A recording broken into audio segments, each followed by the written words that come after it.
right,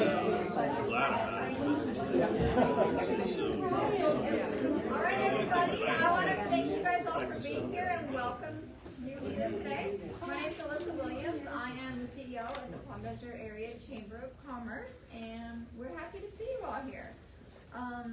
We're happy to provide these opportunities for both our candidates and our community. As the Chamber, we don't support or endorse any specific candidates. We just think it's very important to get the information out there so you as voters can make an informed choice when you go to the polls. So that's why we're here today. We do have 2 more of these events. This is for District 1, which I'm guessing you guys all know because you signed up for it. We also have a District 2 and a District 3 coming up on the next 2 Mondays. The information should be on the back of your card there.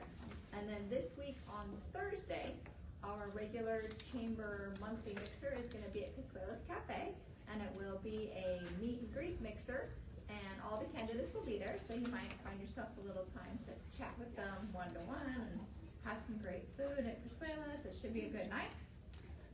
So if you have any questions on that, of course, let us know. We'll all be here. I do want to say thank you to Veronica and College of the Desert. She is here. Host for this fabulous evening. So I just want to introduce her for a minute so she can tell you just a little bit about the facility and what they do here at the Pace Center. Well, welcome. First question, who thought that they gave you the wrong address when they told you it was at College of the Desert? Yoli and I go way back. She's been here plenty of times. She actually brings students to us. So we're a little bit different department. We're the not-for-credit department for the college. So we provide training programs here, certificate, career training programs, and then some fun stuff, that personal enrichment stuff. So if you're ever interested in what we do here, just let us know. But I just wanted to say welcome. And now that you know that there is College of the Desert at the mall, spread the news. We do have a restroom here on the premises. If you go out this door, down the hallway, you'll see a green exit sign. Turn right and you'll see the restroom there. There's only 1 stall though. So if it's a line, you can certainly go out in the mall. I don't know if you noticed, but the escalator that's right outside here that leads up to the food court's not working. But there are some stairs, 2 double doors that are to the left of the escalator. Or if you go straight through Macy's, there's one in the Macy's furniture department, but you didn't hear that from me. Okay? But we're here to welcome you. If you need anything, I'll be outside. Just please let me know if I can assist you with anything. If you want information about what we do here, I do have some cards here that you could take with you. And then we've got some water, room temperature, and cold for you. So help yourself. Enjoy.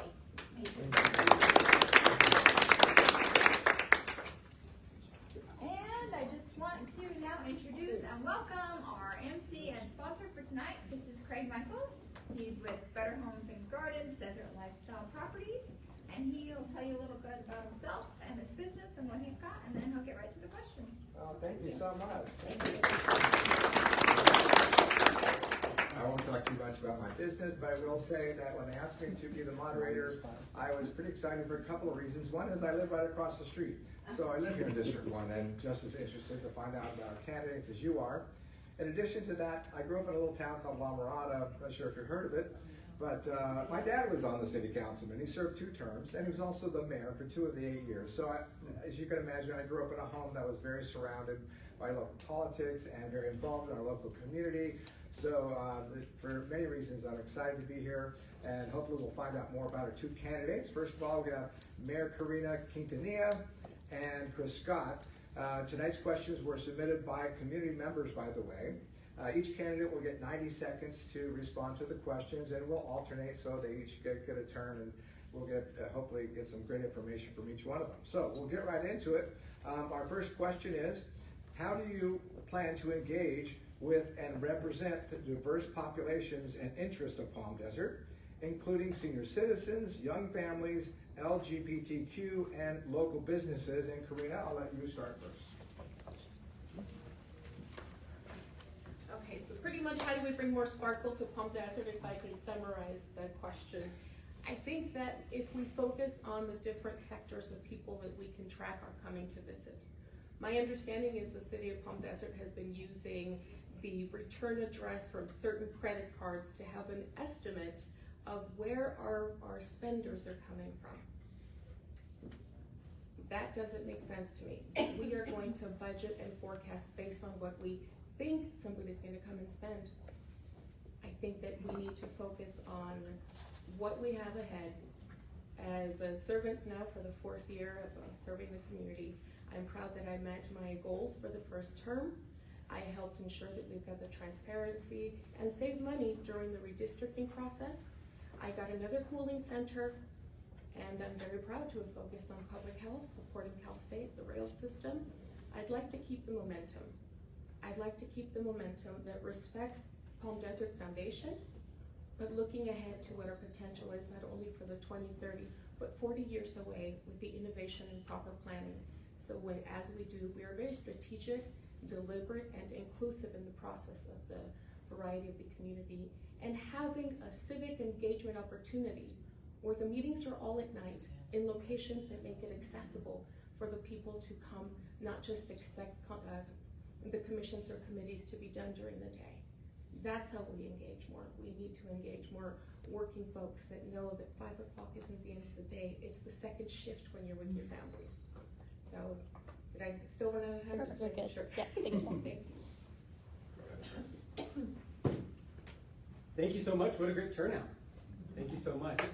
How do we collaborate and effectively create more community together? I have been knocking the doors, meeting the neighbors in all the different areas of District 1, all shapes, colors, sizes, and I'm hearing directly from them what's important in Palm Desert and in District 1. And growing up here, Palm Desert's been home my entire life. My wife and I actually grew up in District 1. So we know the community, and we know that we have, even in District 1, we have a wide array of voters to serve and residents to serve. So I certainly believe in collaboration, and in order to effectively collaborate, we need to have communication. And in order to have solid, effective communication, we must be able to find common ground. And I think that's what's really important. I think people, and in my communications with people walking the district, people are starving for normalcy. People are starving for common ground. And so I think that's where we start. We bring the community together, we speak about what's important to us, and then we work effectively towards those goals. Thank you so much.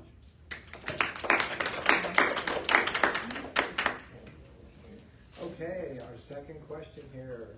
Come on in, guys. We'll just get started here. Our second question is, what are the top 3 issues that the city of Palm Desert is facing today, and how would you exercise your authority as council member to address these issues? So, are you okay with going first after you just Sure. go? I thought we'll flip it here. I'm already on a Is roll. that how you want to do it? Cool. Top 3. I would say one of my top priorities is restoring Palm Desert's long-standing reputation and precedence in supporting all businesses in our city. Number 1. That involves offering creative solutions. It involves offering incentives. It involves creating an opportunity to come together, speak about what the businesses need and how we as a city can effectively make it easier to do business here in Palm Desert. Number 1. Number 2, addressing the homeless crisis. In District 1, I live a few houses behind 7-Eleven. Everybody knows 7-Eleven. It's our convenience store, other than Kmart, in District 1. And I have walked up and down all of the businesses on Highway 111 and personally heard their stories. Every one of them has more than one serious interaction, whether it was safety or just sanitation. The homeless crisis is out of control in District 1. So that's absolutely a top priority for me. And in order to address that, I'll be making sure that we meet, and I meet, with our members in the business community to collaborate so that we have the real-time data, so we can give that data to the resources that Palm Desert already has to address the homeless crisis. I feel like it's a failure of our current representative that people in the district don't know about the great resources that Palm Desert already has. So when elected, I look forward to creating those communities with our business representatives so that they know how we can work together to address those two issues. Thank you.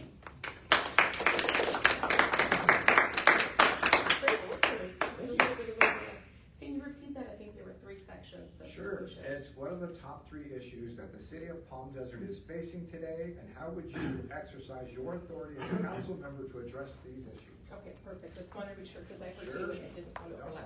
problem. For me, the top issues that we're facing is, yes, homelessness is a very big problem, so we need to address that. We need to address the way that our air quality is changing and the impact that that will have on our economy as well. We need to address an awareness of who our community is and do more outreach directly to seniors. I've repeatedly asked that the current Bright Side, where information is distributed, it's not something that's necessarily ADA compliant, first off. So I said, if we've not heard of macular degeneration and retinopathy, we have to be aware of who our residents are. So that level of engagement and sustainability, we need to ensure that we are spending our money properly before we try to take out a line of credit with residents. We owe our businesses the opportunity to know. They will be the ones with the greatest impact. 100% of our residents will be impacted by this. And again, it is hypothetically. It is hypothetically that we're told we are expecting this much in tourism. We never expected anything like the pandemic. We never expected anything with drastic climate changes there has been. We can't rely and anticipate. We can forecast, but Palm Desert has been doing a little too much reliance on assuming that focusing on one sector of the city, one portion of commerce is going to be sufficient. We need to look at how to revitalize different small business sectors. If we've got shopping centers where people are not going, I've requested that we look into putting electrical vehicle stations, charging stations. Then they're gonna go look around and see what is there while I'm waiting. I've been turned down on that. All right, thank you.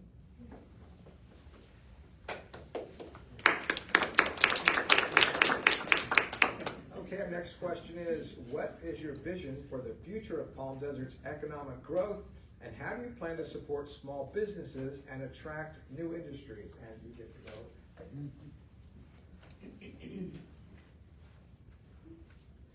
For me, economic development is a variety of things, including being able to create new jobs.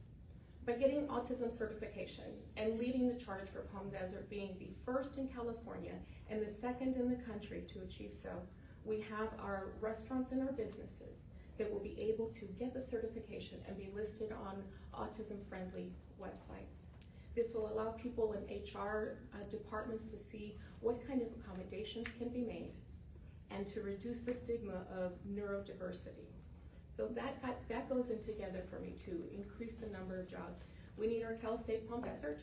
We know that's a major economic driver, not just for degree-based programs, but certificate programs to help people boost up their careers.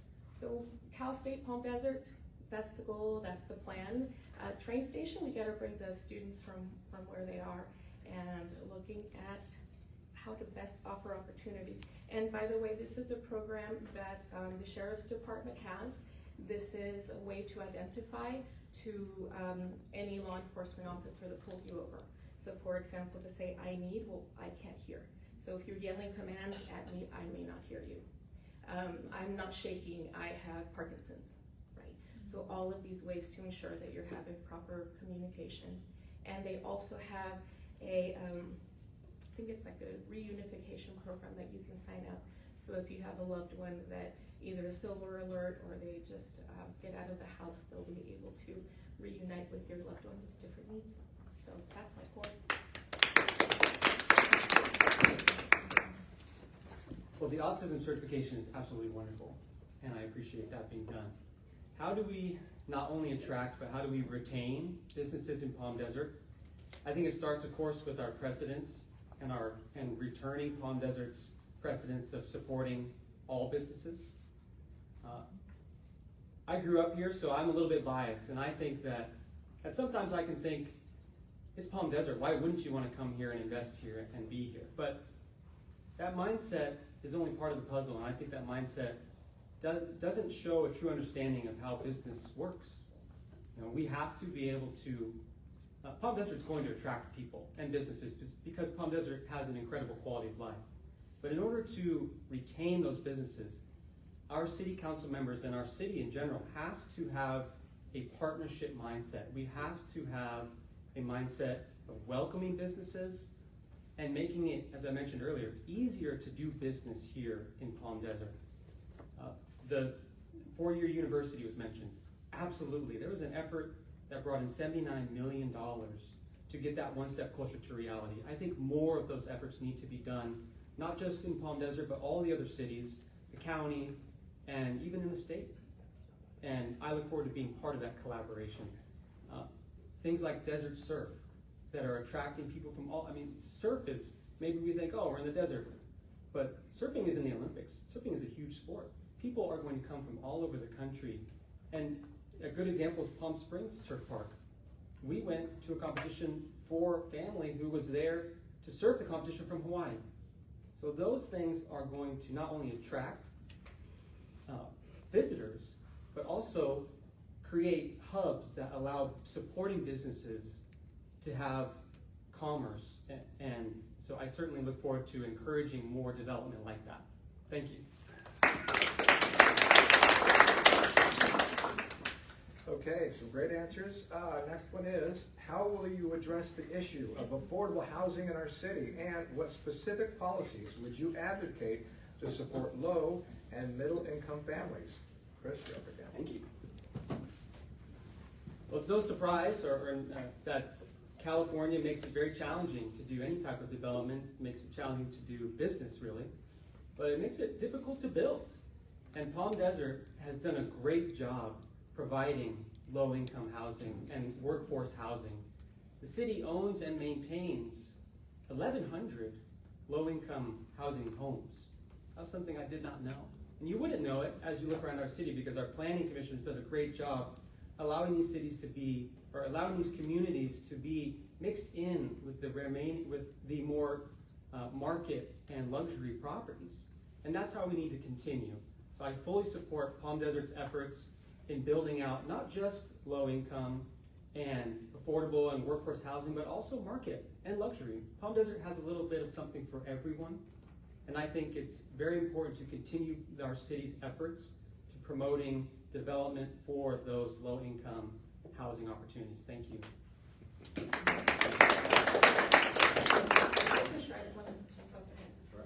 You make a lot of great points, absolutely. I think we agree on a lot of things. When we look at the needs of the community as we're looking ahead to how we're going to make that change, we have to think outside the box. And for me, not only is it important to look at where our housing will be, we need to acknowledge that previously, housing had been held up because a lot of communities would say, not this, not that, to delay the building of housing. So the state had to come in and say, we're creating objective standards. And that allowed properties to come in. There were cities that after not meeting up their regional housing need numbers are now at a point that they have to hurry up and get more housing. I fully respect, appreciate, and love that the city has a sliding scale, not just to this income or zero income, to let families recertify and requalify. The future of housing needs to be in smaller developments and townhomes and casitas, because we have people that want to live close to their family and can't afford their lots. We have a housing crisis because the state has been on fire and those homes can't be built fast enough. So they're going to come to all of these different communities in search of opportunities. So we have to understand that it's not a matter of why can't we get it fast enough, but understanding who our future population is. You've got younger families that don't want kids, that aren't going to want to buy those 3-bedroom homes that were previously so desired. On top of that, the expense of paying those bills, the electricity, if you're only going to have a large home where you're not going to have enough people living in the home, you're going to be wasting and having a drain on our electrical grid anyway. So we have to look at all of the different factors. But I think for me also, people need to understand that low income is not the stereotypical idea. where do we want our faculty to live? Once we grow to Cal State Palm Desert, our community must understand that universities no longer build their own housing. That is a contractor because they don't want to be in the habit or the business of managing the dorms. So that makes it extremely expensive for our students. We need to ensure that there are local options because we don't want to burden them with additional debt when they're living locally. Is it my time?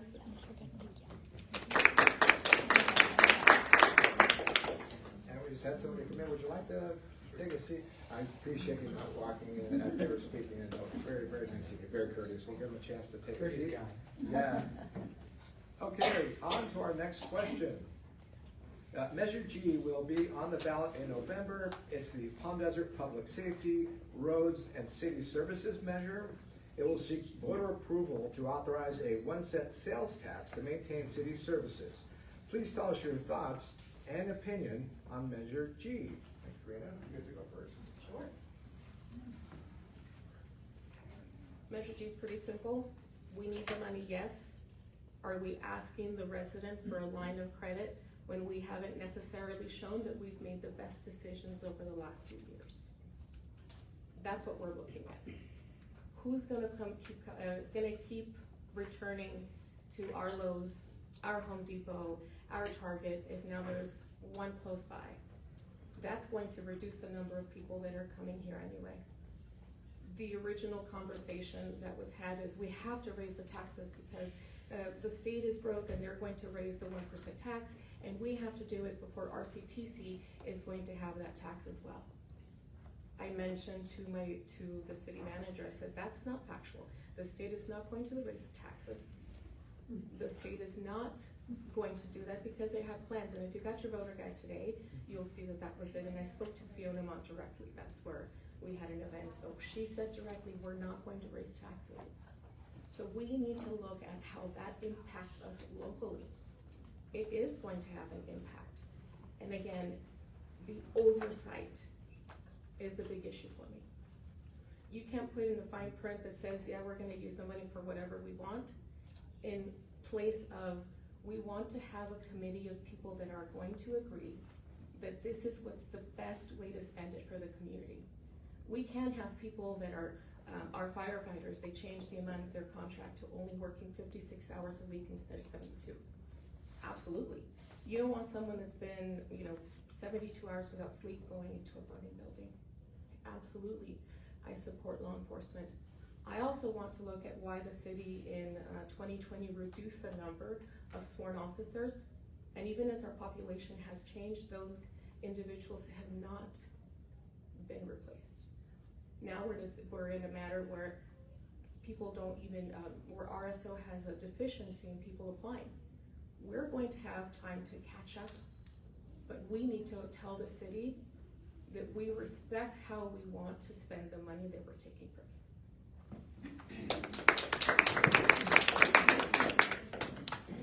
Thank you. I'm certainly not one to support raising taxes just for the sake of raising taxes. But I'd like to tell you a few of the main reasons why I do support Measure G and why I in fact think we don't just, should not just support it, but we actually need it.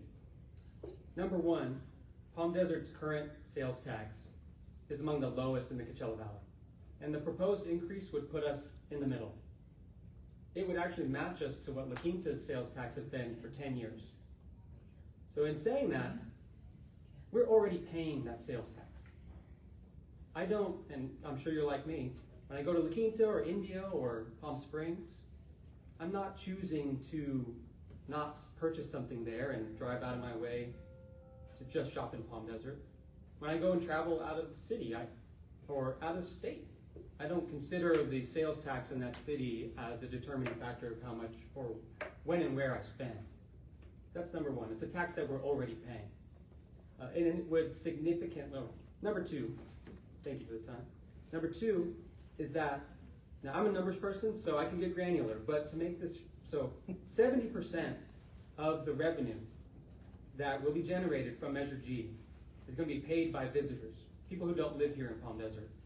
So that means 30% will be contributed by residents, but I want the point to be, because I think we can all agree that to pay for our Palm Desert residents to contribute a small fraction, but benefit from the entire amount is worth it. I mean, we're building 4,000 new homes in the north part of Palm Desert alone. To think that we can support and maintain our existing infrastructure, police, fire, our dust mitigation, with the same budget, it's foolish to think that. We have a population that could increase with these 6,000 new homes, anywhere from 15 to 20,000 new residents, taking us from 50,000 to close to 70,000 residents. We need something like Measure G, and that's why I support it. Thank you. Long portion. Brendan, you want to have the seat? I appreciate when people come in, they wait till each one spoke. That's very common courtesy. We appreciate that.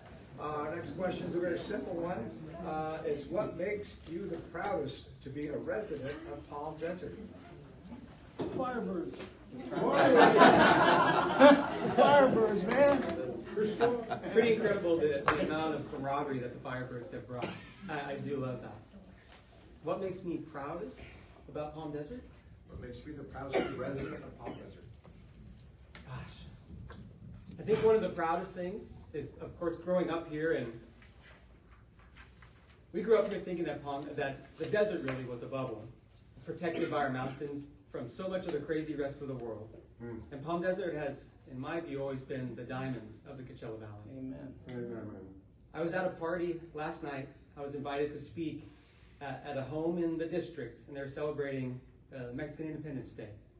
And the person introducing me brought up this incredible story about how their ability to purchase a home and move into the city of Palm Desert was not just about status, but it changed the trajectory of how they feel as a family. I'm so proud of that.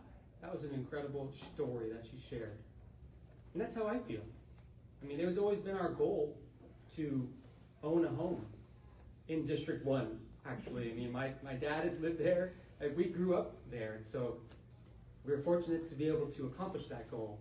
And every day we wake up so proud that we can walk down the street, and we don't have sidewalks, but I hope one day we will. I promise. But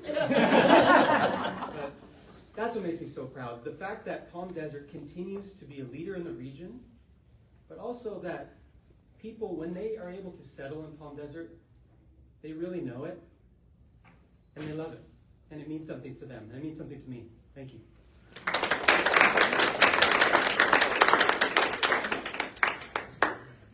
I get to attend conferences, meetings, and I always say all of the different reasons. There are so many things to love about Palm Desert, but in particular, my favorite is education. My background was in education. I've worked with kids from K-12 to bachelor's, PhD, helping students in different capacities.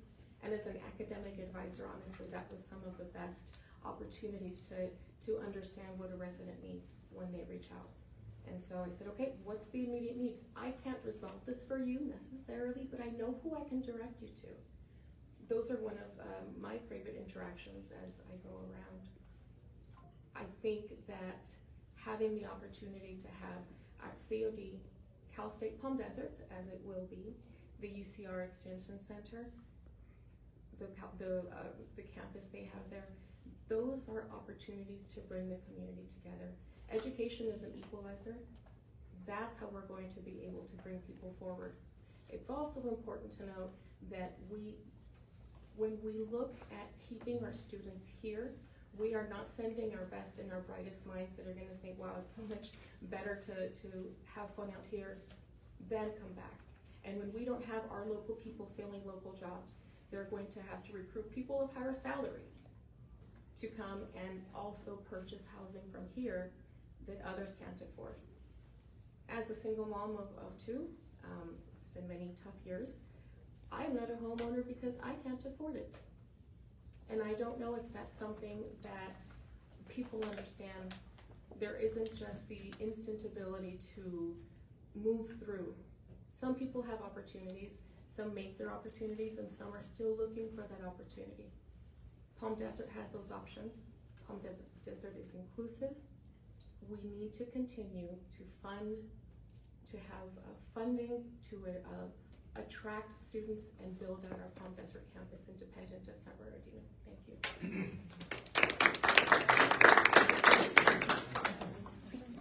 Okay. Next question is, how will you ensure transparency and accountability in your role as a city council member, and what mechanisms would you implement to increase trust in local government? Brina, you get to go first. I think transparency is very key.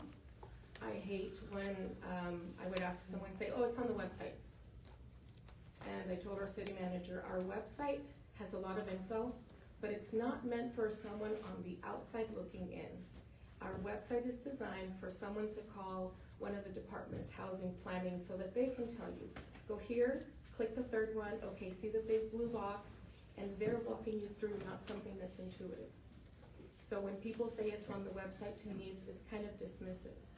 We need to have ways of bringing people in that they can get the information on our website quickly and clearly. It's there isn't the same as here. Let me show you. For me, transparency means doing more than just, we put it on social media, we put it in the bright side and saying that's sufficient outreach. We have to do more. We have to do more. And another component for me is we just need to keep working. We just need to keep working together and following the plan that we've had and adapting the plan for the future. That's what fills my heart most, to look at those opportunities of how we're going to create a new vision. And I see where we're torn, where we have to spend, where we have to be frugal, but I support the tax measure. I just think we need to have oversight. So thank you.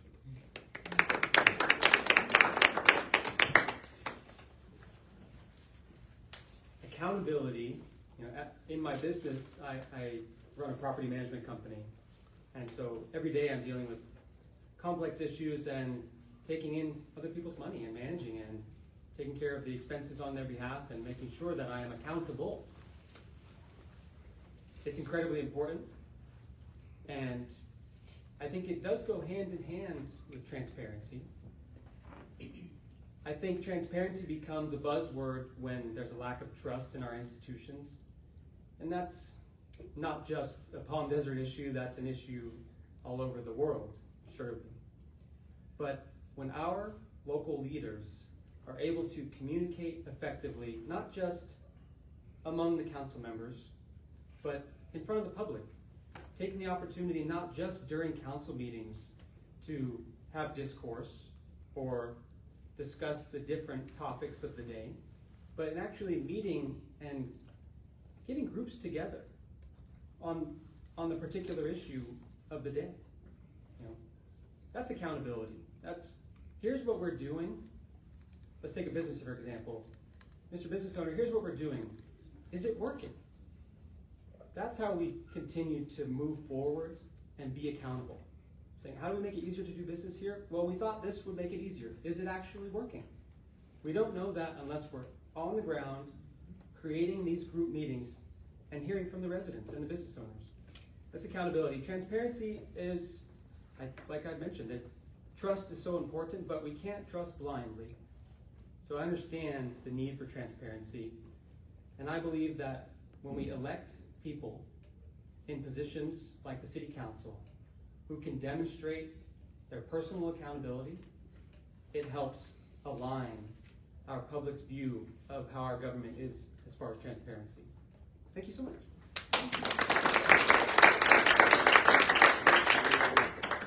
Yeah, don't sit down too Don't sit down. Our next question is, what are your plans to support education and youth programs in Palm Desert? And how will you work with local schools and institutions to ensure quality education and opportunities for young people? Awesome, thank you.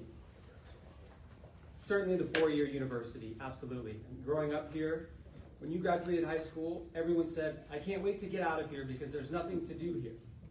I don't think that's true. And in reality, a lot of those people who said that have now gone on somewhere else and they're all coming back home. And it's because of the quality of life here that we have. And it's because of the education we have here. I mean, I've only got a 2-year-old and one on the way, but education is certainly a factor that we consider when we're looking at the future of Palm Desert.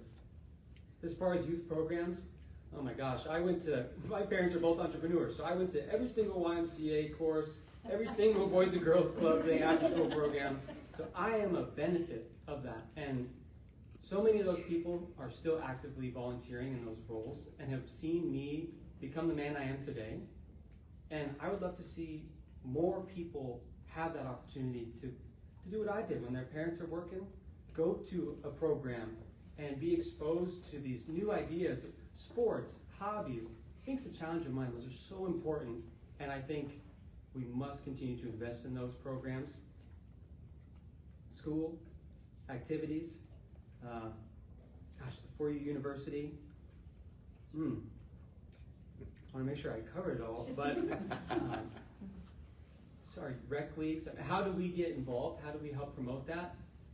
I met with our Desert Recreation District, the 2 different representatives, and got to hear about what they think we can do. And something that I loved, one of them said, was about creating more programs about educating our youth on becoming business owners, future entrepreneurs. I love that, and it just ties in so perfectly with the Palm Desert's iHub and how we as a city promote not just from within K through 12, but after. And if you've got a great idea, we want to help support you take that idea and make it a reality into a business. Thank you.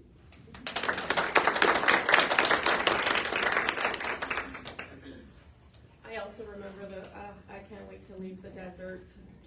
It was the same kind of thing, but we are building opportunities here. We are building a reason for people to stay as our economy grows.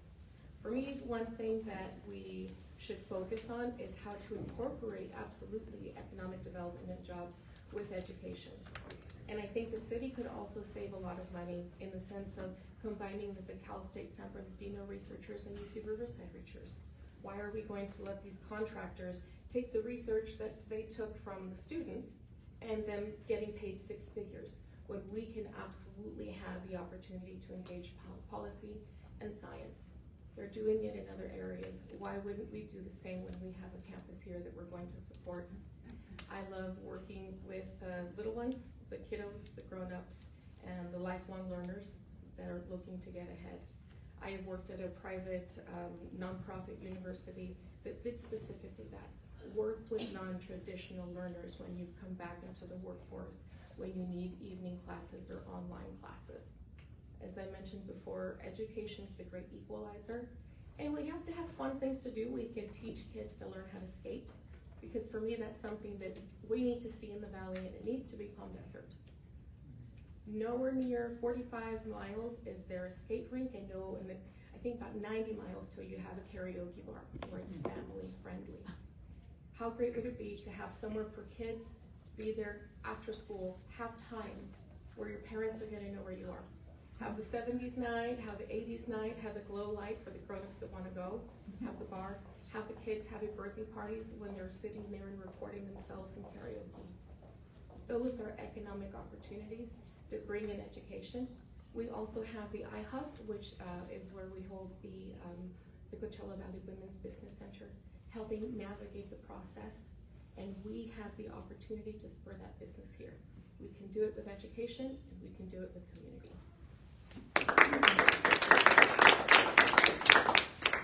I recently visited the iHub. That's a beautiful facility. We're so blessed to have something like that in our desert for sure. I love this next question. How will you instill confidence in your leadership from people who did not vote for you?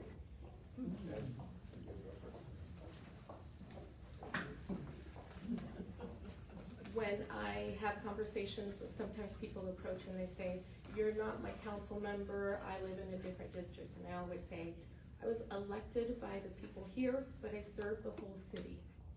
We have those conversations to say, I'm not going to send you off to anyone. I want to know your questions.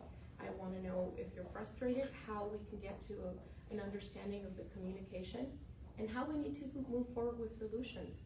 We can't get stuck in with where we are. I have no problem admitting mistakes and say, you know what, yes, I messed up. I should not have done that. Here's how I will rectify it, because there's no sense in saying, no, I never did that. We have to own up to the situations at hand. We have to look at how we're going to use that as an opportunity. So for example, one thing that happened during the districting process, which was a challenge for people to get used to, but ultimately, people voted and people accepted. So it was what people wanted, it was not only what Karina wanted. This goes back to transparency. The city knew in 2017 that they needed to go to districts, but they didn't, and I was approached to be part of the civil rights lawsuit. That's how it changed. We were given the first settlement offer to have one for all of us and one for you, because let's not tell people that 3 of us live within 1.5 miles of each other, and we oppose this because we would have to change where we live. One council member paid $976 of her own money in order to fight this. We saved, and I say we, co-plaintiff and I, by settling early and letting this be out in the open, we saved millions. The city of Santa Monica has spent over $25 million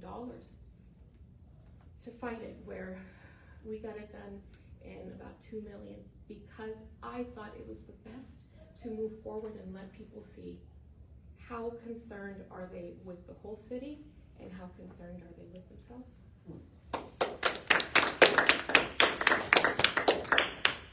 How do we get people to? So how do you get people to, how do you instill confidence in your leadership from people who have not voted for you? Or didn't vote for you? They have not, but they will.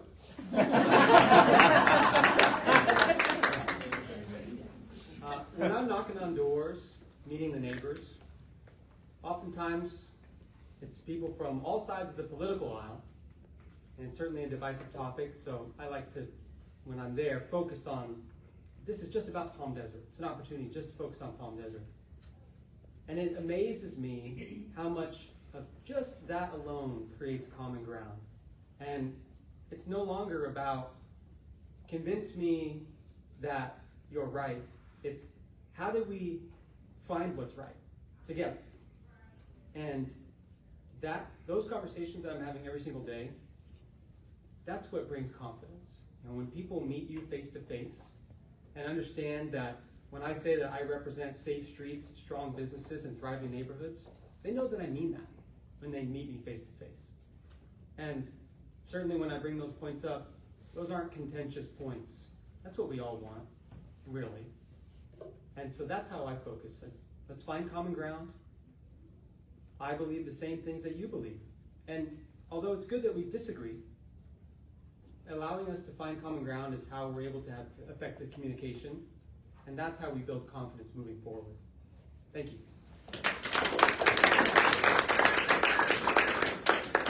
Okay, our next question is, what have you learned from the residents during the campaign? Learned quite a few things. There's there's a drain that needs to get plugged around Falcon Crest. I've learned that, and well, this may not have been just during the campaign, but homeowners insurance is a real problem in California. And that's a big issue that I'm hearing from a lot of people who say, what can you do, Chris? So certainly learning that.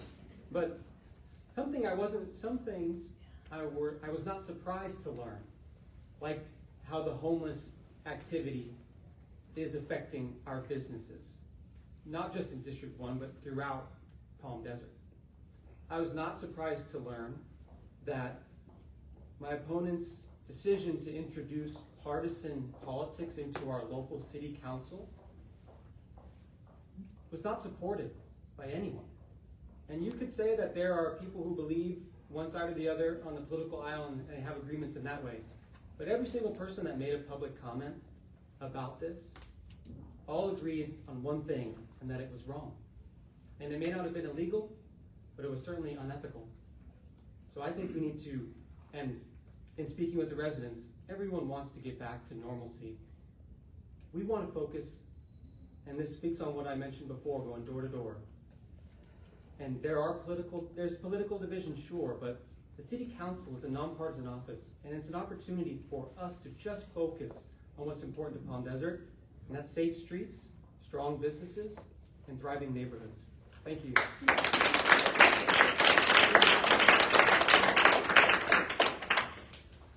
What I have learned most from the residents is energy is extremely expensive. We can't afford our bills. Where can we go? And I'm proud to tell them that I was able to get an additional cooling center open. When I first started, I said, Mr. City Manager, Todd, we need one more cooling center. He said, no, we can't do that because that's run by the county and we don't have money. I kept pressing because my daughter suffers from heat-related seizures. I think of it in terms of who are the people that are at home medically vulnerable that can't get very far or don't have someone that's going to come check on them. I'm very proud that we have a cooling center at Cal State San Bernardino to help our students that are having difficulty with the utilities. I have pressed Southern California Edison so much for answers that they put me on their government advisory panel. I was able to get Edison to acknowledge that the next hub that they're going to put there is 6 to 8 years away. We can't deliver the growth that we were promised, that we promised you. We have to. We must. We owe. We owe you, as the council, the opportunity to engage with all of us. I think that not everyone has the same concerns. I think other concerns are based on what part of District 1 you live in. We are not equal. We are united in a lot of ways, but we need to understand our differences so we know how we need to support each other. But again, the biggest one is energy, homelessness, same exact concern, but also how many people are now able to work from home. How Palm Desert has helped them get a business going, a small business, and how now they have the flexibility to either work from home or watch your little ones or go to school. Thank you.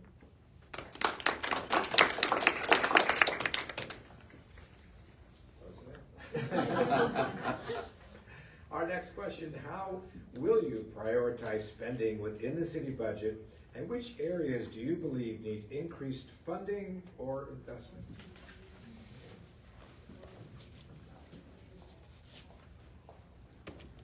We need to look at our spending.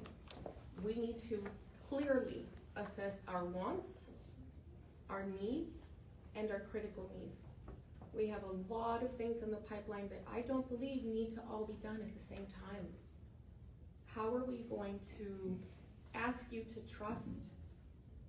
How are you going to ask us to trust if everything that's been plugging along saying, oh, it's because we had a plan for years? That doesn't mean that we have to pull the lever and do all of those projects right now.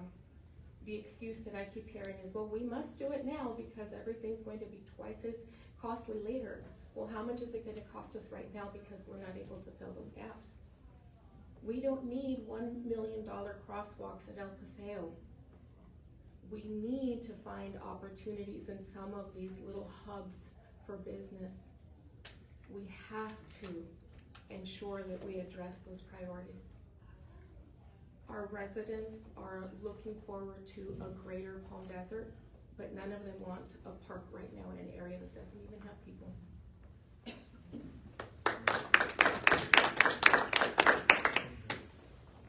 So before I got into this candidacy, I would think about what are ways that we can cut the budget, and art was something that came to my mind also. It seemed like as a Palm Desert resident, I say, I live here, it's beautiful, quality of life is great, do we need all this stuff?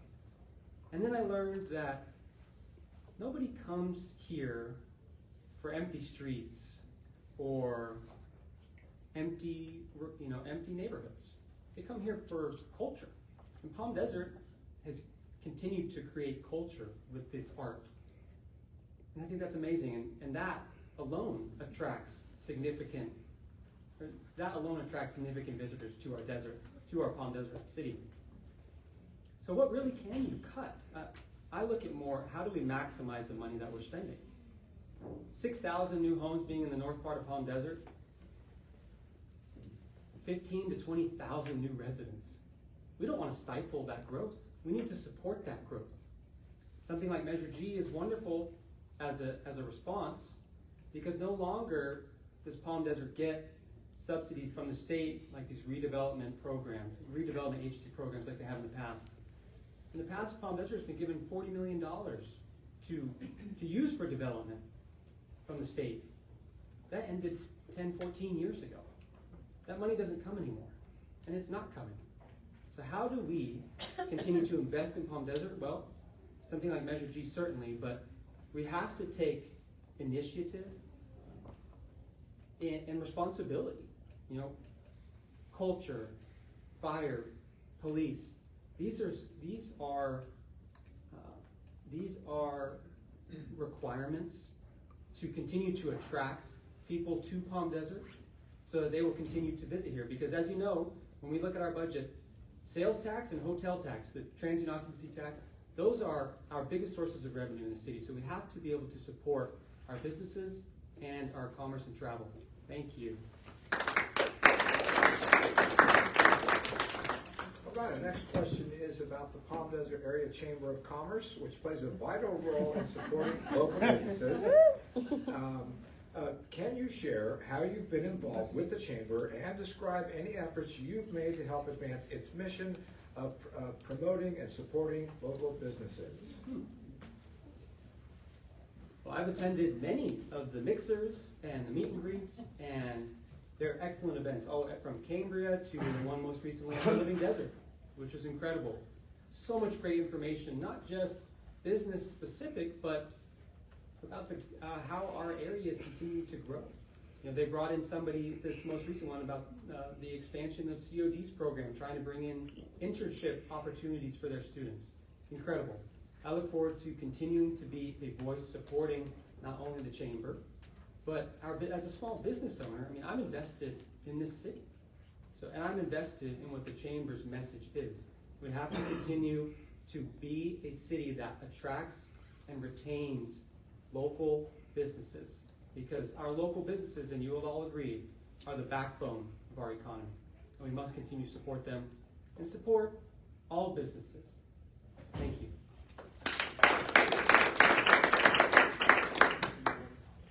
I'm proud to say I also attend the Mixers and Chamber events. They are a lot of fun, but it's good to get to know you at the Living Desert and share our very favorite parts of the most special place that we have in Palm Desert. Talk about economic growth and development with an international appeal. We have, although my brain is starting to hurt, it's been quite the day. We have to look at all of the opportunities. For me, how do I connect? What can I bring in? And after attending a conference for Naleo, I was able to make a contact with someone that works for the Department of Homeland Security, and they brought free resources from the Cybersecurity Infrastructure Security Administration. Had it taken a while to get that one. And so they came free. The Chamber charged the cost of breakfast, but they came to give free resources to our small businesses. And especially knowing that 75% of the businesses that get attacked for spamming and phishing, they're a small business. I immediately thought, what would that look like if I was a new owner in a brick and mortar? It's my dream, it's my vision, I'm here, I'm on the phone while an email comes in that I've been waiting for and someone walks in the door. What if I click the wrong link? There goes my life savings, there goes my livelihood, there goes what I was saving for my kids. So I'm proud to have brought those opportunities and to continue to do so. They offered to come to any business and do a live demonstration, so I would love to provide that support, especially for small business owners, to have to not only protect yourselves, but save the opportunities that you need. So I'm really proud of bringing those opportunities to the Chamber. And kudos to the Chamber for that business breakfast at the Living Desert last week. A great turnout. I got to feed the giraffe, so that was kind of cool. All right, our next question. What do you believe is Palm Desert's proudest achievement? That's right.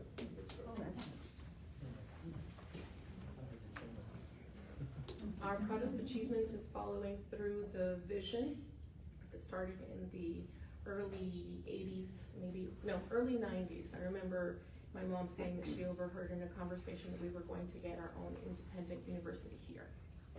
And as somebody who was still wondering if my family could afford college, someone mentioned that this would mean I could do something here locally. I'm really proud of how the cities came together, how Palm Desert donated the land, how Palm Desert has given money to the nursing department to increase the number of nurses that we, bachelor's registered nurses. I was their academic advisor and I loved being able to see students grow. We're the hub of education. And in the courses that I took for a credential program, learning the distinctions and learning the opportunities and changes that have to be made to be inclusive of individuals with autism and neurodiversity really gave me that push. It is very special to say we are the first in California and the second in the nation. We have that here. That means our code compliance officers can understand. I come across an individual, earphones don't mean I'm ignoring you. Lack of eye contact doesn't mean I'm ignoring you. It just means I need to engage with you in a different way. The same way that we're sharing with our law enforcement partners, you can think of people differently in a way that's respectful, that create, like I said, the Autism Travels website. You'll be able to go on the website and see your business listed, and somebody can know, come here, your child will have accommodations. We can have a sensory pack versus going to a place like Applebee's and hearing, excuse me ma'am, can you control your son? And I say son because 1 in 36 children are being diagnosed with autism. And we have the awareness here to have our staff trained. And I'm seeking funds to get a way to subsidize small businesses so that you too can achieve that autism certification and put you on that map.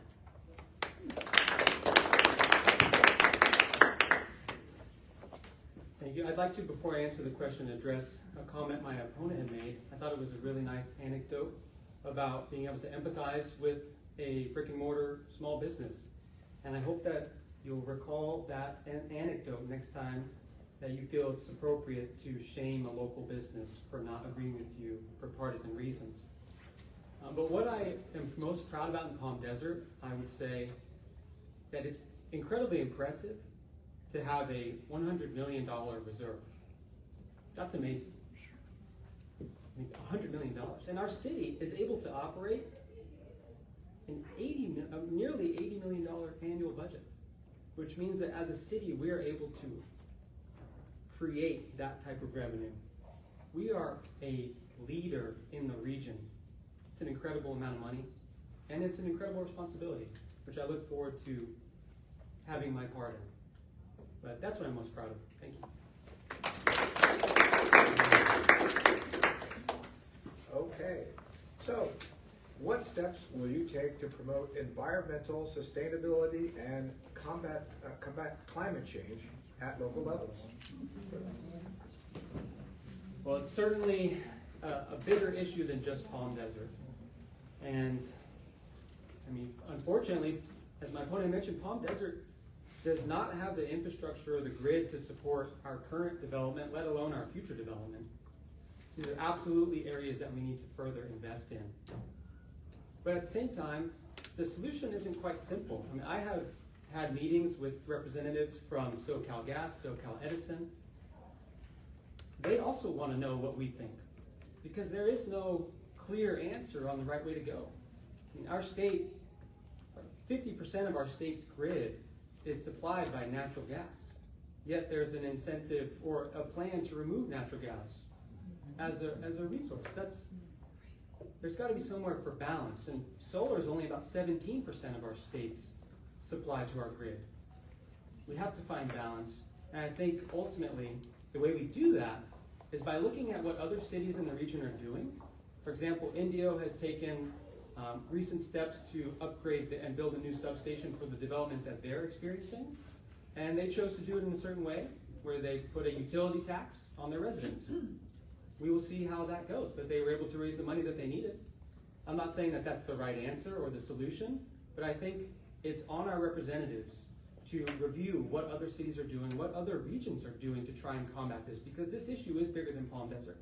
And I think that's how we can address the issue. As long as we're able to collaborate and effectively communicate, not just in Palm Desert, but as a community in Southern California and as a state, that's how we move forward.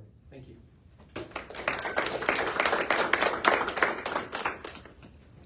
I am the tree hugger, certified, endorsed by the Sierra Club.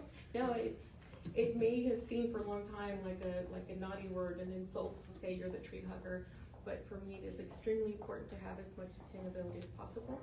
I'm a part of the League of Cities Environmental Quality Policy Committee, and those are spaces where we have these conversations about how to be sustainable.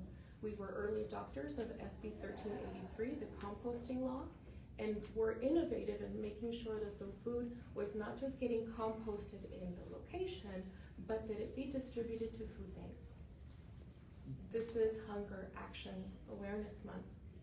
Think of how many tons of food have been saved from going into the landfill.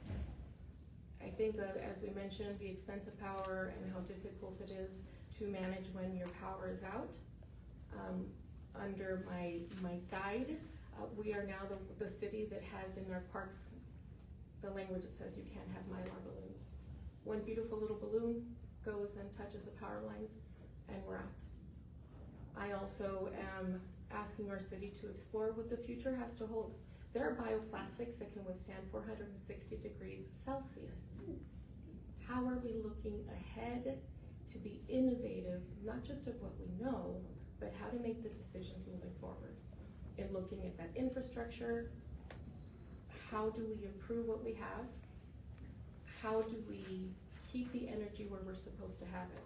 I actually got Southern California Edison to admit that they can have a community that's solar powered and keep it, not having them say, well, all day long we're gonna take it, power outage, yet we're gonna take more.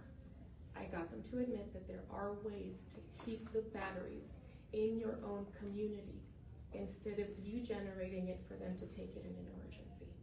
So I'm deeply committed to the environment. I fight for the Salton Sea and with the Salton Sea Action Committee. This is a regional effort. Thank you.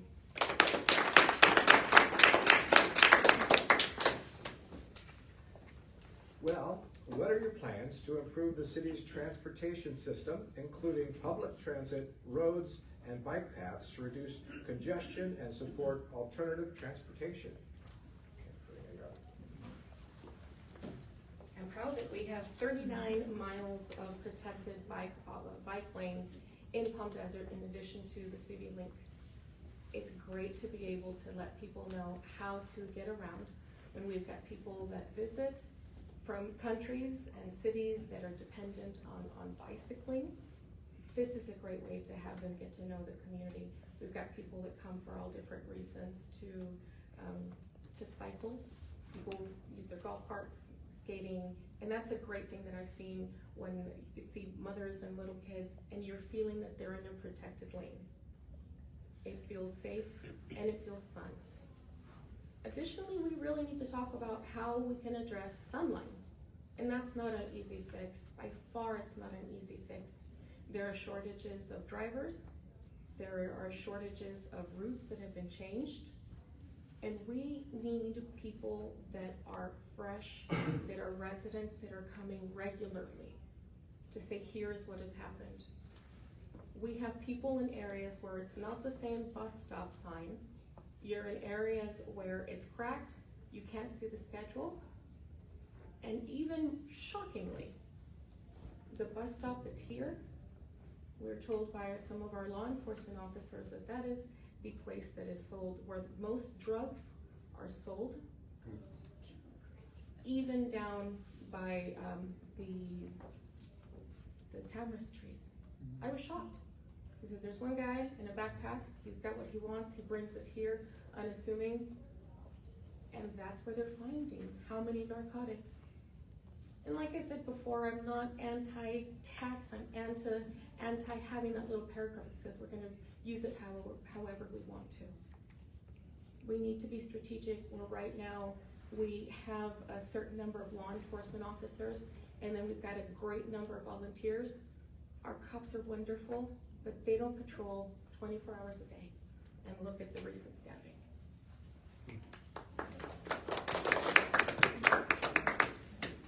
Transportation, that's such a big general topic, but it's also very hyper local.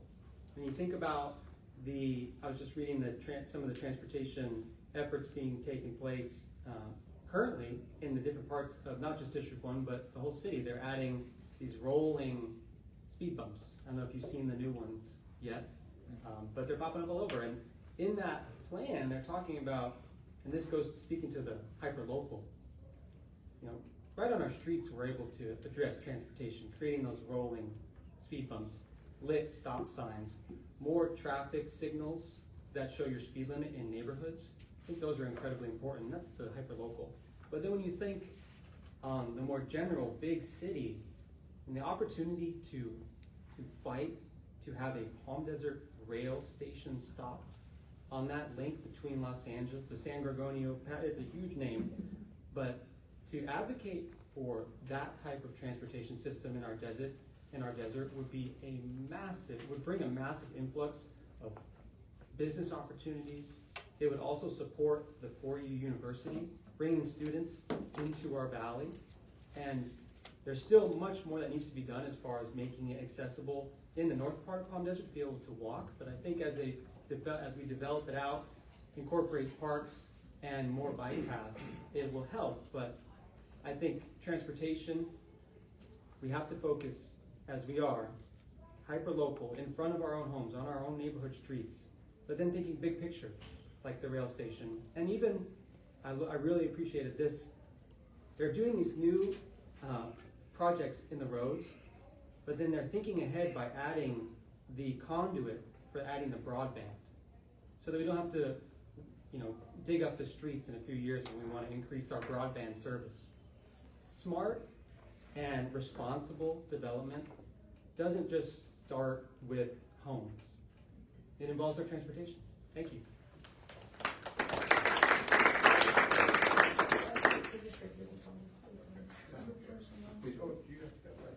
I didn't have a question yet. I couldn't remember who's been up anyway. Okay, I think this next topic is a concern here, not only in our city but nationwide. It's given the rising rates of mental health issues among young people, what strategies would you implement to improve mental health services and support it in schools and youth programs?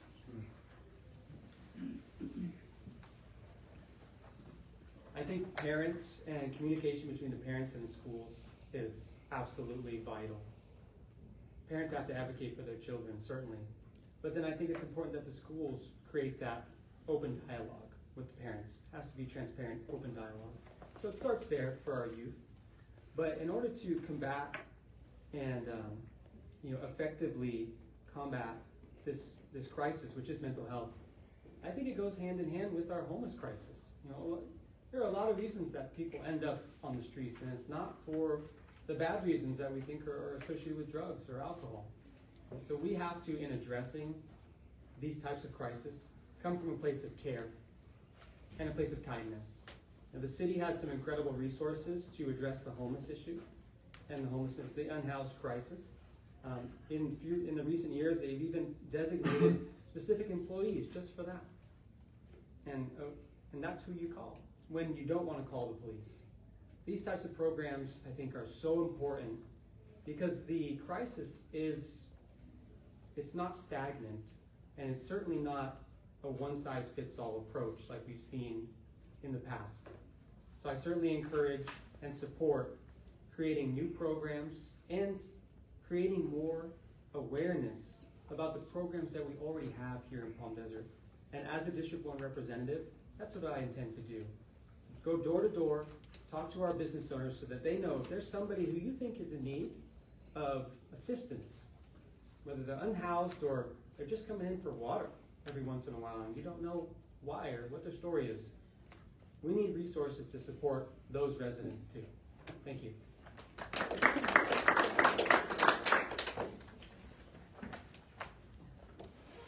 first off, I wanted to go back to a point about how much we have in reserve. That's the bare minimum that we're required to keep. Years before, we had, I think, up to $200 million. We had, and now we are down to having 186,000 that was left over. Again, how are we gonna look at how great and responsible we are if we're not following through? That one really, really gets to my head. I think that we need to combine the mental health issue, just as mentioned, with outreach. We need to have mobile clinics.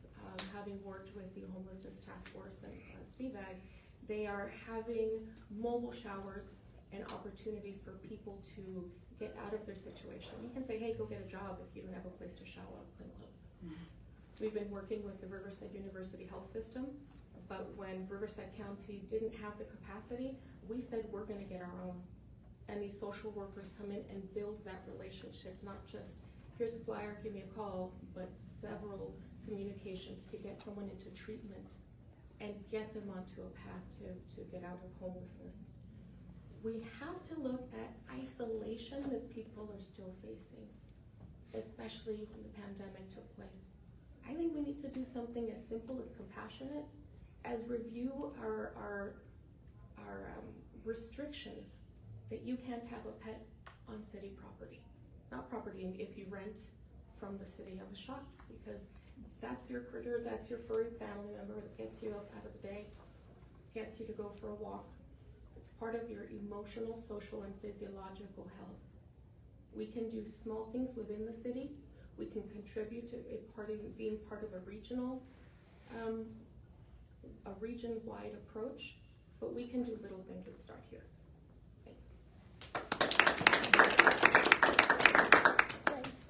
Thanks. Okay, our next question is how. You skipped 17, I need to repeat. Oh. Skip to 18. Okay, next question. If you could only change one thing during your time on city council, what would it be?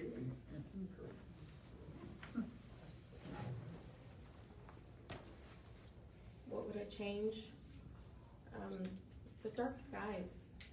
I think that I brought it up and was told, no, we looked at it already, which has been very frustrating. But dark skies are where you've got the lamps that have the shade that bring it down. The community's still well lit, but we don't need to be lighting the sky. In those various conferences or events, a symposium that was here at UCR, I spoke to one of the researchers who said that those lights that go up are attracting more bugs, and those bugs are being eaten by the birds that are no longer migrating, and that is impacting our ecology even further. I was shocked to see how much of that was there. If we have the dark skies, we'll be able to even have people that are enjoying being out here longer. Our tourists aren't going to say, let me go to Joshua Tree to see a clear sky. Other cities have done it, people enjoy it, and that's one thing that I hear from a lot of our tree lovers. It seems small, it has longer implications, and I think other than that, I would look to see if we could work with our neighbor across the way on Monterey and saying, excuse me, can I speak to Donald Duck or Mickey Mouse? Can you control your sand on that side? And the reason we know it's possible is because our Public Works Department took that palm mulch that could have gone to a landfill and put it down, so now it's taking apart the time of the blowing sand. So just little things that have a big impact. Thank you.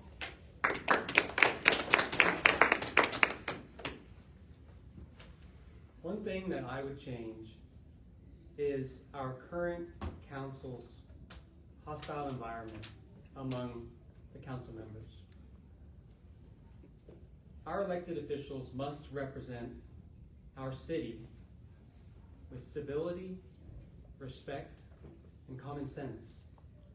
And our elected officials, even myself when I took the oath accepting my ballot nomination, had to swore that I would represent the residents of Palm Desert and their interests above any type of partisan beliefs. I think that's tremendously important. Our city council represents all of us. And the tax on local businesses hurts all of us. So the thing that I would change is restoring Palm Desert and our Palm Desert Council to a place where we see, as residents, a collective of individuals who represent from different parts of our city, who are all able to come together, not about what their differences are, but about how they all agree we can move Palm Desert forward. Thank you so much.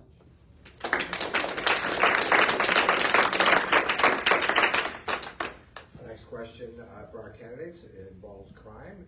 What strategies will you implement to improve public safety and address concerns about crime in the city to ensure law enforcement is responsive to the needs of the communities? Amazing. Every time I talk to somebody knocking on their door, public safety is their number one concern. Because without public safety, we really have nothing. So I wholeheartedly support the efforts of our law enforcement and our emergency response services. We must continue to support their efforts. And how do we do that? We continue to create opportunities where the community comes together and gives our law enforcement officers the information that they need to do their job more efficiently, more effectively. You know, we also need to be able to support the growth of our city because, as I mentioned before, our population is growing tremendously and our need for services for fire, our emergency response services, our public safety initiatives, dust mitigation that was mentioned, $700,000 in dust mitigation in the last year and a half that the city's had to spend. That's a lot of money. But that's all a part of public safety, in my view. And so how do we address these? How do we make it more efficient and more effective for our law enforcement officers to do what they do? Is to provide them the data. And I intend to do that by meeting collectively with members of the community, members of our business community, so that we know on the ground what areas are in need of more supervision. How can we get them the information that we need and be a source of feedback from our residents? Thank you.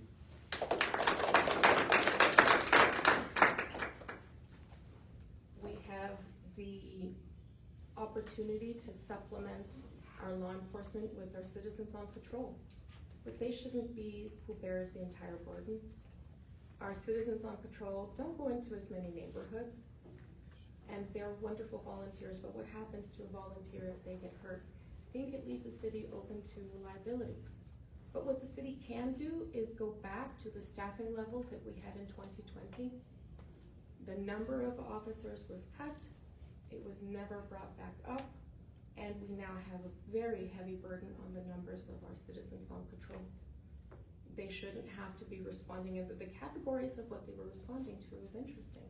You know, getting calls from our law enforcement, having them assist being in parking area in the traffic lane. To me, that's worrisome. We need to look at having our law enforcement officers having the proportions. Now, originally when I first heard about the automatic license plate readers, I was concerned that in other communities that there may be a civil rights issue. But once I looked into the fact that that was a marginal study, I understood the benefit, especially when we're talking about amber alerts and silver alerts. When we had the shooting here, there was an arrest within 15 minutes. We can give the tools, but it doesn't replace the number of officers. I was able to speak with the lieutenant we had at the time, and he said that in the first quarter of having the license plate readers, they had recovered $250,000 in illegal drugs and narcotics, and another $250,000 in stolen property. Oh, and that included weapons and ghost guns. That still doesn't replace the number of officers. Public safety is also our EMTs and our fire. I think we have a responsibility to increase the amount of community CERT programs. That'll bring community together and supplement the needs of our first responders. By the time they get there, our communities have held it together. Okay, candidates, our next question, we're going to ask you to look ahead and tell us what are you most excited for in Palm Desert's future? All right, Cal State Palm Desert, plain and simple. We need to have it here. We no longer need to be under the budgetary restrictions and the coursework that is restricted only by the San Bernardino campus. As I mentioned, my background is education, and I know that once we're able to be independent, we'll be able to offer many different degrees, and we will keep our students local. As I mentioned, that's going to trickle and have an impact of having our local students here. That also ties into the passenger rail system. Right now, we have to fight to be sure that it's in Palm Desert and doesn't go from San Diego all the way down to Yuma. That's a chance that could happen. We need to continue to work with the neighboring cities. A couple of us are in competition. We each think that we're the best place to start, but we need to look regionally at why we need it. Who wants to be in an electronic vehicle as we're moving forward to our energy goals, and then you're stuck because it's the stagecoach weekend and your electrical vehicle dies? I'd rather come on a train. I'd rather have that opportunity. I'd rather have kids taking field trips instead of going on a bus to be able to go on a train.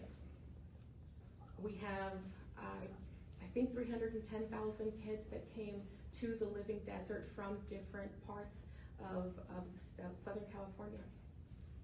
We will have more tourism. We will have people that want to get away for maybe just one day, or see one day how great we are and come back. That will be an economic driver. If people don't have to spend the 2 hours on the way here from LA, they're more likely to come, they're more likely to spend. If they get here in a better mood because they weren't stuck in traffic, they're gonna come and not just be hungry, they're not gonna be hangry. And that helps all business. So their future, and looking ahead, is not time travel, but just linear travel on the trail tracks, and looking forward to our degree as a community. I'm certainly easier to deal with when I'm not hangry also. My wife can attest to that. I am most excited about the growth that Palm Desert is experiencing. Being in real estate, I'm pretty attuned to the data, not just locally, but all over the country. And for a city to grow from 50,000 residents to estimate 70,000 residents, we're talking about these homes being built by 2030. It's a short amount of time to have that type of growth. It's tremendous. And I'm excited for it because of what it will bring. It will bring new opportunities for our students to stay here and find work opportunities once graduated. It'll create even more draw for our four-year university to encourage that continued effort. I'm also excited about the growth because it will allow us the opportunity to invest further in our public safety initiatives. There are currently, I was shocked to learn this, and I think you'll be too, there are currently 6 deputies on patrol for the entire city of Palm Desert at any given 12-hour period. That was startling to think, especially when you're driving down 111 and you see 3 patrol cars. Say, well, if they're all here, who's on the north side of Palm Desert? This growth that Palm Desert is experiencing and will experience, we must be able to support it, and we'll be doing so. And as we support it, we will be able to benefit from the increased revenue and the growth that will come with it in our public safety initiatives. More law enforcement, shorter response times, and we're talking about the emergency medical services, our ambulance having to address somebody in southern Palm Desert and then go to North Palm Desert. There are 3 fire stations, but that's challenging, and this gives us or there will be 3, this gives us an opportunity to build a new one and grow and support that growth. Thank you. Talk about growth, it's exciting. Okay. We are going to skip to our next question, which is, what steps will you take to address the impact of tourism on local economy and infrastructure while ensuring what residents' needs and quality of life are prioritized while ensuring that residents' needs and quality of life are prioritized?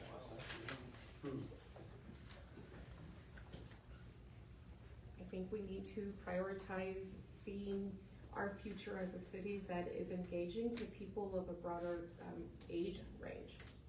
And one of our marketing requests for proposals, I was going through the substantial agenda packets, and one of them was for marketing, and it said Palm Desert is no longer the sleepy sister in the valley. And so I reached out to our city manager, said, this is not okay, because they're sending this out to everybody that gets contracted.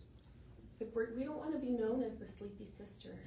We want to be known as the place where we have to have student activity. We want our students to have student life if we're going to create a student area, a student union. We want the building, but we want them to spend local, we want them to be here, and we want them to have fun. Going back to the roller rink, that's experience-based economy. All of the businesses around it will stay longer, they will have the economic boom, and families can do things together. We talked about mental health. You can go there with mom and dad, with your big sister, with whoever else that has the mental, the economic benefits, and we can do more. We can do more. We look ahead, and we need to embrace the vision. We need to embrace being a new economy. We need to look outside of tourism, because I really think our air quality is beginning to make an impact. If you look ahead, who's gonna wanna go to Palm Desert if they see that maybe Chandler, Arizona, or Sedona has better quality for you to go golfing? We have to look at that. We have to look beyond Palm Desert and assess the impact of the Salton Sea. That will have an economic impact. Everything is tied together, and we need to explore ways to supplement that in the event that we have less people coming. Thank you. Tourism is just as exciting because it falls under the growth category.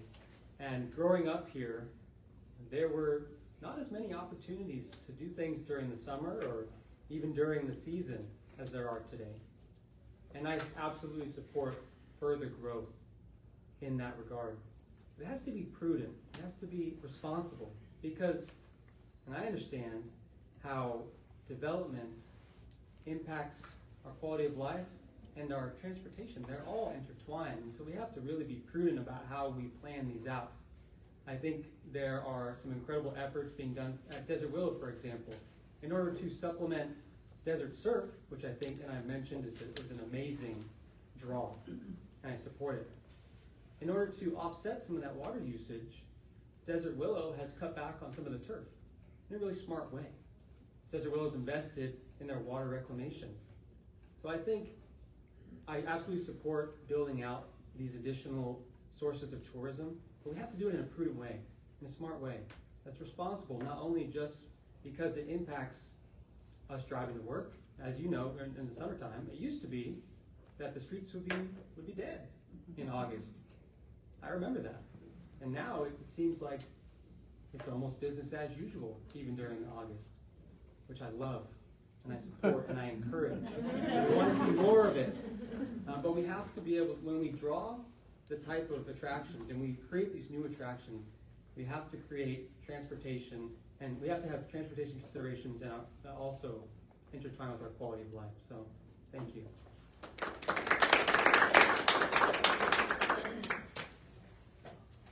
Okay, this is going to be our final question, and then each candidate will get 3 minutes to give their final message. And the question is, what are you doing to engage young voters of Palm Desert? Thank you. Proud to say I brought some young people here with me. No, but, yes. But it doesn't start with just the people in this room. You know, there are, at least in District 1, over 5,000 registered voters. And from the data that I have, I would say, if I recall correctly, 25 to 30% of those people are under the age of 30. That's a huge opportunity to reach people who previously would have gone somewhere else after they graduated. but they decided to stay here and continue to invest in our city. And I believe, and in my communications with people my age, we talk about how do we make it an even better place to live so that we can work here and live here and play here. That's why we stay, we love it, our quality of life. But that's what I'm focused on when it comes to reaching out to people my age. I don't want to labor the point that, this is who I talk to the majority of just my normal day-to-day.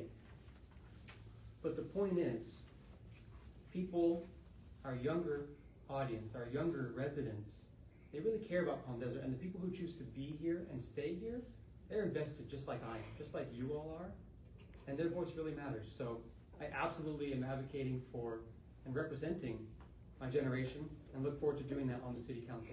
Thank you. We've taken an active approach, and I say we because we have a team. We have created a Google Forms to have our volunteers not only know the kinds of things that they can do to volunteer, but which one fits best for you. And letting our youth get involved with the political process and knowing how it impacts them. We have an apathetic generation, that things that are just going to keep changing, and actually on the contrary, that they're not going to change because they feel that they have been excluded. We are having voter registration drives so we can remind folks to, one, check their address in case they've moved, they went off to college, they came back, and get their input. I have a 22-year-old daughter, so we have different views on what culturally appropriate versus formally appropriate, and how to have that dialogue between generations. That is crucial in having our youngest voters, and even reaching out to those that are just turning 16. Palm Desert High School has a pre-registration club. That was very interesting for me to see that our students now are engaged. They just want to be heard. They want to have the opportunity to work on campaigns and learn how to have their voices heard. My first meeting, it broke my heart that there was the decision to disband and cancel the youth council. Excuse me, the youth council? And I was told it's because we think we can't get them to come. We'll have the meeting off-site at Palm Desert High School. That to me was not an adequate response of why we canceled it. That was offensive to me.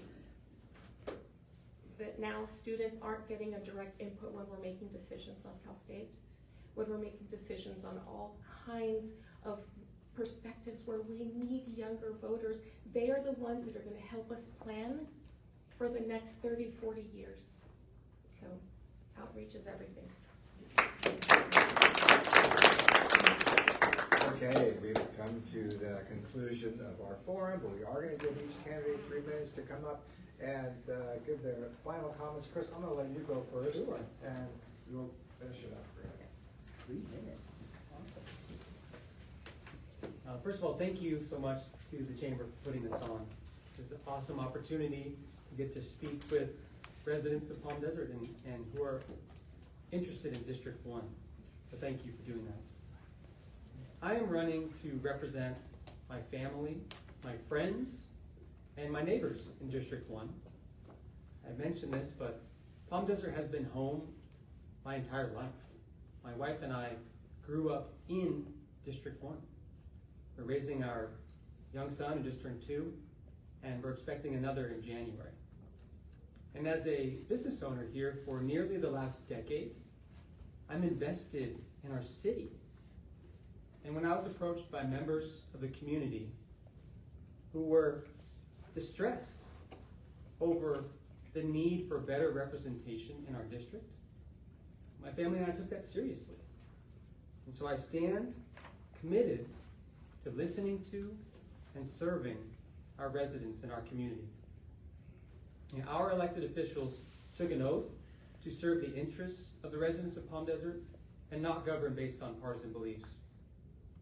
In Palm Desert, that's something for everyone. I am running because I believe our leaders must represent Palm Desert with civility, respect, and common sense. And I am grateful to say that I've earned the endorsement of many current and former local elected officials, many on the city council currently, as well as many business leaders, community leaders, and neighbors, because they have come to know me and what I represent. Safe streets, strong businesses, and thriving neighborhoods. There's a lot to do, and what I love about this opportunity is you don't have to be that expert in everything. I get to be a voice for our community and a representative for our community. I get the opportunity to every day wake up and hear what's important to you, and then go and try and figure out how to fix it or make it better. And that really drives me. It's exciting to me. So thank you so much. I'd be honored to have your vote this November.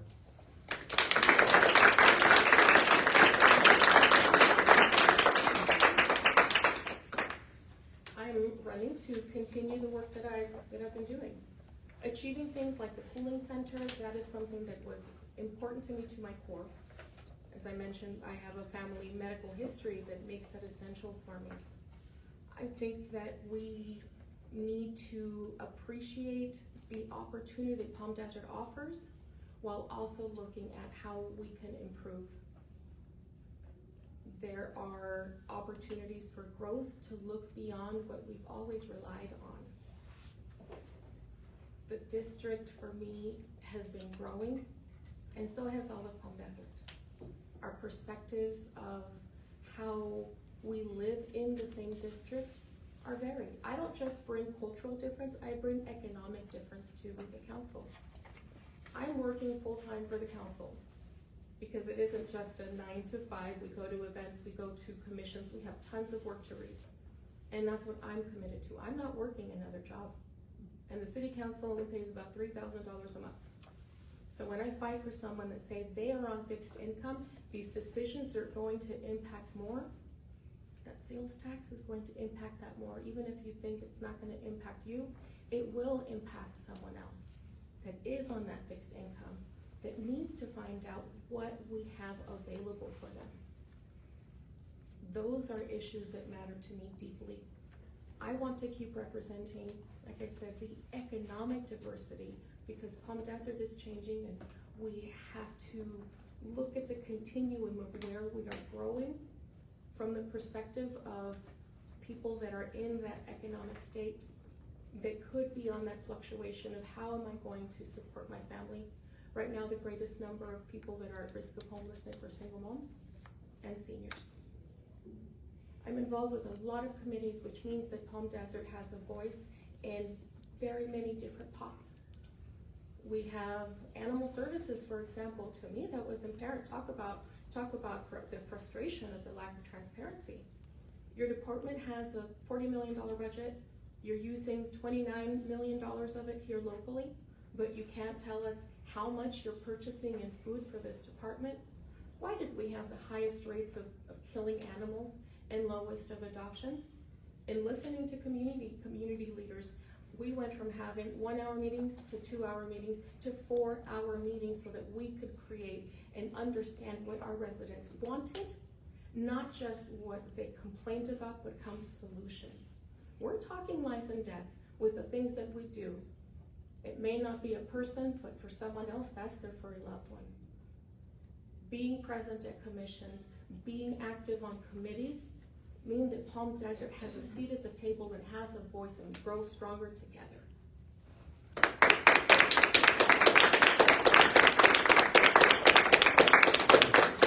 I do want to thank both of our candidates for providing some very insightful information on their thoughts in our city, and of course I want to thank you guys for being here and participating on behalf of the Palm Desert Chamber of Commerce.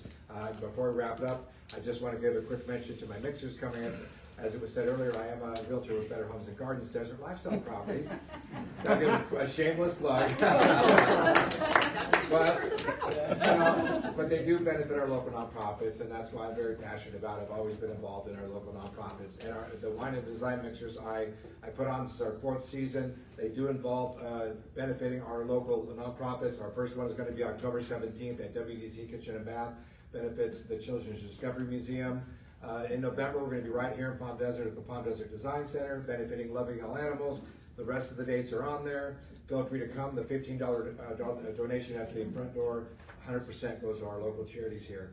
And we have complimentary wine, champagne, appetizers. You get a chance to mingle with some local contractors and solar people and people that you would use to do upgrades and repairs to your home. I hope you guys come. I would love to meet you guys and shake your hands and say hello. Thank you guys for coming. Our next one's going to be Next Monday. Next Monday. Next Monday. Okay. Yeah. Well, thank you guys. Have a great night. Back Thank to you.